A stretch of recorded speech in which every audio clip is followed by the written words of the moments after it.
Okay, so I wanted to do a video on how to rank your clients in 2024. Now, it hasn't changed much from 2023 or 2022 or 10 years ago even. Not much has changed. It's links and content, the fundamentals. The stuff on the surface changes, gets new names, but essentially you are doing the same thing. You are creating content that searchers looking for, and then you're showing Google that you're trustworthy, and you do that with good keyword research and a good content plan, and you do that with good backlinks. So let's dive deep into the parts of this, and we will talk about each individual part. So it all starts with getting something like a content plan or a topical map, whatever you want to call it. It is looking at the lay of the land of your client's niche. So looking at, right, this client is a forklift company. They hire forklifts or lease forklifts. Let's look at every single keyword or topic to do with forklifts, and maybe some adjacent topics. Maybe zoom out a little bit and think, okay, construction hire. I don't know much about forklift, but I'm just giving you an example here of how to look at these very high level plans at the start of a campaign. Now, your client may already have some content. They may already have some pages they rank for. Your job is to look for the gaps that they're not currently serving. The ones that they are serving, are they serving them correctly? So this content plan will give you essentially, a plan, and depending on the budget, you may be able to do a lot of content. You may be able to do maybe just a few pages. Depends on the budget of the client and your individual offering. There are many ways to do a content plan. Obviously, you can go ahead and do it yourself. There are lots of services. We do one at Fat Joe. It's called Content Plan, and we do up to 100 topics, and that's giving you the volume of the topics. We cluster all the topics. We give you the SERP difficulty, so you can go after the low competition ones first. We give you the word count based on what's already ranking. We give you the content brief and the structure of each article that you should write. It's basically a ready to write plan you can hand off to your writing team, or you can use a content agency like us if you want. The money from the content plan you can use towards credit in for writing services at Fat Joe. So we've got a blog writing service as well. But use any service. This video isn't to promote. And once you've got this content plan, and once you've started the writing for this content plan, you should aim to publish as many articles as you can in as little time as possible. Why? Because it starts the ranking countdown timer. So you don't want to be publishing 5 articles a month. I used to work at an agency, and we used to promise 5 articles a month. Now, we kind of had a plan of like 100 articles to write, but we just used to write 5 a month because I don't know why. It just seemed like, 5 a month, we don't want to overdo it. Look, you can't overdo it unless you're doing thousands. Like, it's not gonna look. Wikipedia publish 600, 700 articles a day, something like that. I did read somewhere how many it was, but it was something in the hundreds. All these news sites, media sites, they're publishing hundreds a day. It's going to be okay for you to publish your 20, 30, 40, 50 articles in your first month or first couple of months. Try and get it all at the front end of the campaign, because it starts a ranking countdown timer. By month 6, by month 7, you're getting all these articles ranked. If you're doing 5 a month, it's going to take 2 years to reach your full velocity of traffic. So get this right. And I know sometimes budget doesn't allow, but if you can get some kind of contract with your client that it's, you get a project price and you get maybe a bit of a contract involved where you're front loading a lot of the resource so they can benefit from the long term, I'll try and do that. So content plan. This is essential right at the start of the campaign. Next up, you need to show Google that you are actually trustworthy. And how do you do that?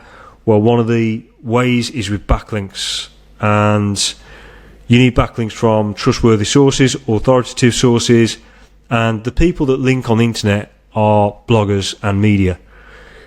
Without getting too complicated, there's forums and there's other sorts that, let's look at the things that really, really matter here.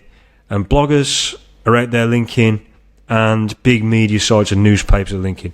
Yes, there are other mediums, but let's just focus on these because these are going to move the needle. How do you get links from bloggers? Well, you can go out and ask them. You can collaborate with them on a piece of content called a guest post or blogger outreach. You can add a piece of content to an existing post. That's niche edits. There's this other side, media, where you're getting links from digital PR, Harrow, Response Source, that kind of thing. You're answering journalist questions. You're getting into these higher end media sites. For your sort of bread and butter link building, I'd recommend trying to get links from bloggers.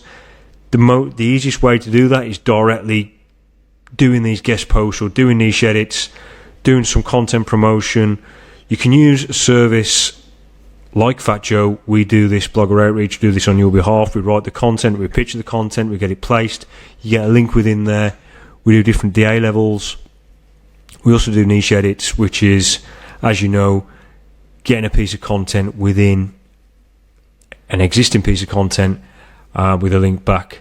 There's lots of services that do this, or you can build your own team.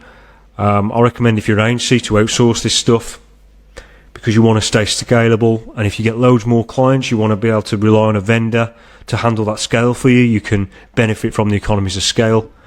With media and getting digital PR, there's loads of services that do digital PR. We actually do like a journalist request service called Expert Quote Links. So we'll scour Harrow and Response Source and Quoted and Featured.com, and we will guarantee a certain amount of links. We'll keep pitching until we get those links. So they're the two kind of ways I would look at. At the lower end of the budget, or especially for sort of mid-sized, low-end clients, you want to be getting these links from bloggers. Higher end of the budget, look at digital PR stuff, look at like Harrow and that kind of thing.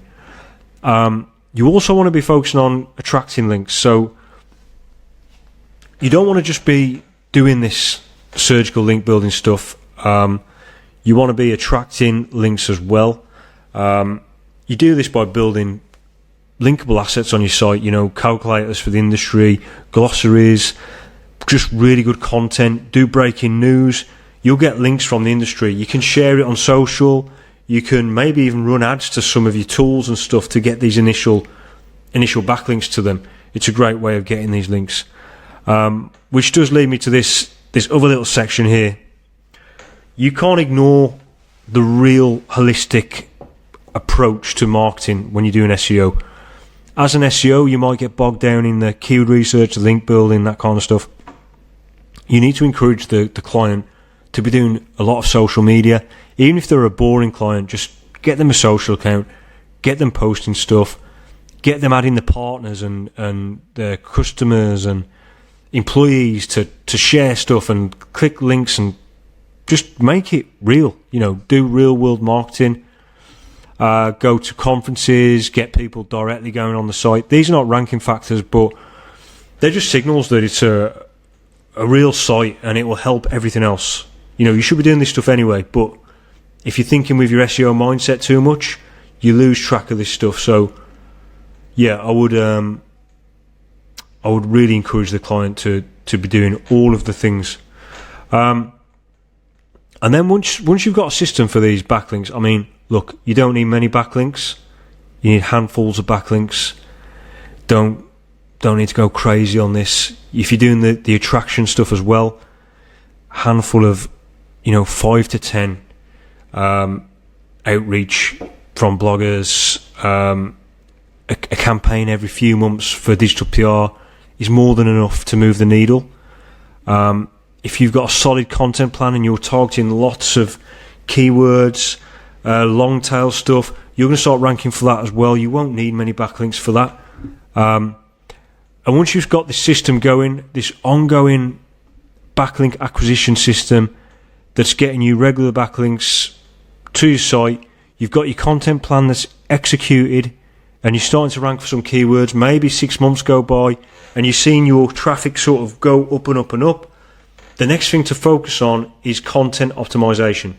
So you might need to do a new content plan at some point, but probably not. If you've done a really comprehensive one at the start, you might not need to. So the last thing and the sort of biggest lever you can move towards the end of a campaign, or I say towards the end, but like after like the initial period of growth, maybe after the 6 month, 8 month mark, you only be looking at content optimization. So that is looking at content that already ranks, and then making it rank better and for more stuff. So you can use Google Search Console, or you can use this tool that is mine called Query Hunter. And this, basically you connect up your Search Console, takes 10 seconds, and then it gives you all of the keywords that you're being found for but you're not targeting in the content. And the idea is that these are low hanging fruit keywords, so you start covering these topics and you will rank fast, because essentially Google already kind of trusts you for these topics, but doesn't trust you enough because you haven't really targeted it in your content. So start targeting it and you'll rank. That is the idea of it. So once you've done all these things, it is a case of constantly going back to the start. So is there more topics you can cover? Can you go even higher than maybe you just covered the bottom of funnel stuff? Can you zoom out a little bit and can you talk about more stuff? So for example, if you were the forklift company, can you start talking about construction in general or business in general? And this is to get, a share of visitors that come into your funnel right at the top, and maybe they're not going to buy for a long time, but you can drop a pixel on them, you can retarget to them, you can get them to download an ebook. It's brand awareness. So I think it's very useful to once you've got the bottom of funnel stuff done, go up a level and then go up a level, and then it's a case of just continue with the backlinks and continue optimizing the content. Now with backlinks, there's a very, very big debate in the industry. We all know backlinks are a ranking factor. We can't deny that, but there's a lot of people who deny link building. Now, you got to look at the context of who's saying it. If you're the head of SEO at Apple, of course you don't need to do any link building. If you're the head of SEO at a forklift company that needs to compete with all the other forklift companies that are building backlinks, you're going to need to build backlinks. Like, you can't just rely on create great content. So there you have it. There's a short video of how to rank your clients in 2024. Hope you enjoyed it. Please leave a comment if you did, and if you haven't subscribed, what are you doing? Subscribe.